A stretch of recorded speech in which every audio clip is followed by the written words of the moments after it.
एक बार संत सम्राट श्री उड़िया बाबा जी महाराज हरिद्वार के कुंभ से लौट रहे थे। रास्ते में जिला मुजफ्फरनगर के एक गांव में ठहर गए। वहां एक ब्राह्मण ने उन्हें भोजन कराया। कुछ दिन तक बाबा वहीं ठहरे रहे। आसपास के बहुत से लोग आते, उनमें एक ठाकुर साहब भी बाबा जी के पास अक्सर आया करते थे। ठाकुर साहब की अवस्था 70 से 75 वर्ष की थी। चेहरे पर बड़ा तेज था, शरीर भी हृष्ट पुष्ट था। प्रायः दिन भर वो माला जपा करते थे। बताते अपने को आर्य समाजी थे। एक दिन उड़िया बाबा महाराज ने उनसे पूछा, ठाकुर साहब आप तो आर्य समाजी हैं, फिर माला से जप कैसे करते हैं? तब उन ठाकुर साहब ने अपने जीवन की एक घटना उड़िया बाबा जी महाराज को सुनाई। ठाकुर साहब ने बताया कि जिस समय मेरी अवस्था 8-10 वर्ष की थी, तभी मुझे स्वामी दयानंद जी के दर्शनों का सौभाग्य प्राप्त हुआ। उनके ब्रह्मचर्य और सत्य को देखकर मैं बहुत ही प्रभावित हुआ और मैंने आजीवन इन व्रतों का पालन करने का निश्चय किया। मैं पूरी तरह उनका अनुयायी हो गया। अब आर्य समाज के प्रभाव में आ जाने के बाद मेरी श्री कृष्ण भगवान के विषय में बहुत ही उल्टी धारणा हो गई। मैं ये सोचता था कि भारतवर्ष के अधःपतन का प्रधान कारण श्री कृष्ण ही हैं। छल, कपट, व्यभिचार आदि दुनिया भर के दोष इनमें हैं। यदि कृष्ण न होते तो आज ये सब दोष भारतवर्ष में न होते। लेकिन ठाकुर साहब अपने जीवन में सत्य और ब्रह्मचर्य के नियम का ठीक ठाक पालन करते रहे। 20-22 वर्ष की अवस्था होने पर ठाकुर साहब ने बताया कि वे काशी चले गए। इस बीच में कुछ पढ़ लिख भी गए थे, पहलवानी भी करने लगे थे। काशी में एक ठाकुर साहब को, जो कि एक जमींदार थे, उनको इसी तरीके की एक पहलवान की आवश्यकता थी। उन्होंने उन आर्य समाजी ठाकुर साहब को अपने घर रख लिया। उनके जिम्मे कोई काम नहीं था। वहाँ पर वो खूब खाते, कसरत करते, पहलवानी करते और अगर जमींदार साहब कहीं जाते तो लाठी लेकर उनके साथ हो लेते। वह सुबह 3-4 बजे उठ जाया करते थे। शौच आदि से निवृत्त होकर 2-3 घंटे खूब संध्योपासना गायत्री जप करते और दिन में 2-3 बार स्नान करते। इस तरह पूरा जीवन पूर्ण तरीके से आचार विचार से चल रहा था। रात के समय में प्रतिदिन आर्य समाज में जाकर के व्याख्यान भी देते थे और उन व्याख्यानों में वो सबसे ज़्यादा राम और कृष्ण की निंदा करते थे। भगवान कृष्ण को तो भर भर पेट गालियाँ देते थे। अब जिन जमींदार साहब के यहाँ वो ठाकुर साहब रह रहे थे, उनके यहाँ एक श्री कृष्ण भगवान का बड़ा सुंदर सा मंदिर था। उसके पुजारी भगवान कृष्ण के बहुत बड़े भक्त थे। ठाकुर साहब के घर में भी ठाकुर सेवा होती थी। घर के छोटे बड़े सभी स्त्री पुरुष बड़े प्रेम से भगवान श्री कन्हैया का पूजन किया करते थे। और वो आर्य समाजी ठाकुर साहब तो बहुत ही कट्टर विरोधी थे। फिर भी उनके सत्य और ब्रह्मचर्य से मंदिर के पुजारी जी ठाकुर साहब से बहुत प्रभावित थे और बहुत स्नेह करते थे उनसे।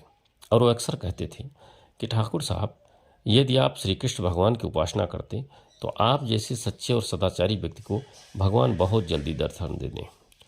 पुजारी जी उन पर इतना प्रेम करते थे, फिर भी बदले में वो आर्य समाजी ठाकुर साहब जी बार बार भगवान कृष्ण को खरी खोटी सुनाया करते थे। फिर भी पुजारी जी को बिल्कुल क्रोध न आता और वो जब कभी भी मौका मिलते उन्हें भगवान कृष्ण के बारे में बातें बताते। एक दिन कुछ ऐसा हुआ कि अचानक ठाकुर साहब को बहुत जोर से क्रोध आ गया और उन्होंने पुजारी जी के सामने ही भगवान कृष्ण को बहुत उल्टा सीधा कहा।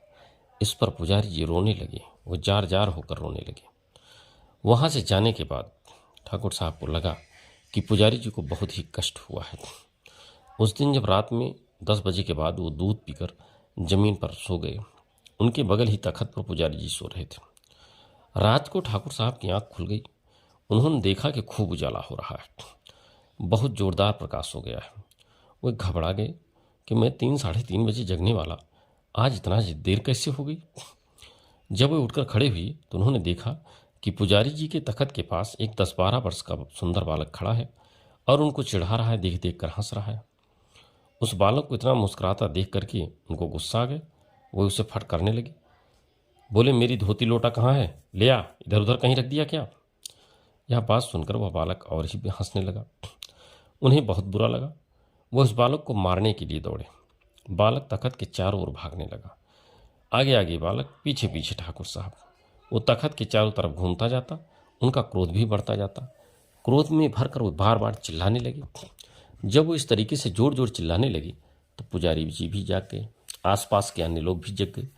वो सब के सब आश्चर्यचकित होकर उनसे बार बार पूछते, बात तो क्या है ठाकुर साहब, बताइए तो क्या हो गया है आपको। और यही कहते कि देखो इस बालक को समझा दो, कितनी शैतानी कर रहा है, बार बार मुझे चिढ़ा रहा है, हंस रहा है। वह लोग कुछ भी नहीं समझ पाए। काफ़ी देर तक ये झंझट चलती रही। उसके बाद उन्होंने देखा कि वो बालक झट से जाकर के पुजारी जी की गोद में बैठ गया और गायब हो गया। ठाकुर साहब हैरान हो गए। अब वो जो प्रकाश दिख रहा था वो भी बंद हो गया। फिर लोगों ने सामान्य होने पर ठाकुर साहब से पूछा कि हुआ क्या था। उन्होंने सारी घटना कह सुनाई। सारे लोग कहने लगे कि भगवान कृष्ण ने ही आपको आज दर्शन दिए और आपको इस तरीके से तंग किया था। घड़ी भी देखी गई, उस समय रात के 1 बज रहे थे। अब उस दिन से हुआ ये कि उन्होंने भगवान कृष्ण को गालियां तो देना बंद कर दिया, लेकिन उन्होंने कहा कि मैं ऐसे ही उनको भगवान कैसे मान लूँ। काफ़ी दिन बीत गए। एक दिन ठाकुर साहब मंदिर पर गए। वहाँ पर उन्होंने देखा कि एक 12-13 साल का लड़का खड़ा हुआ है। वो उन्हीं जमींदार साहब के पड़ोसी का पुत्र था और उसके विषय में जानते थे कि वो 3-4 महीने से ननिहाल गया हुआ है। उसे देखते ही ठाकुर साहब बोले, तू कब आया? वह बोला, मैं तो कल ही आ गया। उन्होंने कहा कि क्यों झूठ बोलता है, सुबह तक भी तू नहीं दिखा, कल कैसे आया? वो हंसने लगा। उसने कहा, तो मैं तो कल ही आया हूँ। यह सुन करके अब उनको गुस्सा आने लगा। वह कहे, इधर आ, मेरे पास आ। वो बालक फिर उनको चिढ़ाकर हंसता हुआ भागने लगा। वह उसके पीछे पीछे दौड़ पड़े और वो भागकर घर में घुस गया। वह भी पीछे से चिल्लाते हुए घर में घुसे। लोगों ने पूछा, क्या हुआ ठाकुर साहब? कहे, यही आपका लड़का बड़ा शैतान है, मुझे चिढ़ा रहा है। बोला, मैं कल ही आया। सब लोग हंसने लगे। कहे, यहाँ कहाँ कौन सा लड़का है, वो तो 4 महीने से ननिहाल में है। अब उन्होंने जब सारी बात बताई, लोगों ने ही कहा कि भगवान कृष्ण ही आपको दिखते हैं। अब भी वो मानने को तैयार नहीं हुए, लेकिन मंदिर वो जाया करते थे। एक दिन मंदिर में रोज की भांति वो जब पहुंचे तो उन्होंने देखा कि वही बालक जो घर में घुसकर अदृश्य हो गया था, आज फिर मंदिर में खड़ा होकर हंस रहा है। उसने ठाकुर साहब से पूछा, कहाँ थे? ठाकुर साहब ने कहा, आप कहाँ थे? वो बालक बोला, हम तो यहीं रहते हैं। मैंने उस दिन भी आपसे झूठ नहीं बोला था, आज भी बोल रहा हूँ, मैं तो यहीं रहता हूँ, खेल खेल में ऐसे झूठ बोल देता हूँ। यह कहकर वो बालक तुरंत अदृश्य हो गया। अब भावावेश में आकर के ठाकुर साहब की आंखों से आंसू बहने लगे। वो पुजारी जी के चरणों पर गिर पड़े और उनसे अपने अपराधों के लिए क्षमा मांगने लगे। पुजारी जी ने उन्हें उठाकर हृदय से लगा लिया। उन्होंने कहा, आप बहुत सच्चे हृदय के हैं, आप निर्मल मन के हैं, इसीलिए कान्हा ने आपको दर्शन दिए हैं। और उसी समय उन्होंने 12 अक्षर मंत्र ओम नमो भगवते वासुदेवाय, ओम नमो भगवते वासुदेवाय मंत्र का उनको उपदेश किया। और आर्य समाजी होते हुए भी तब से लगातार वो इस 12 अक्षर मंत्र का जाप करने लगे। ऐसी है उन प्रभु की लीला।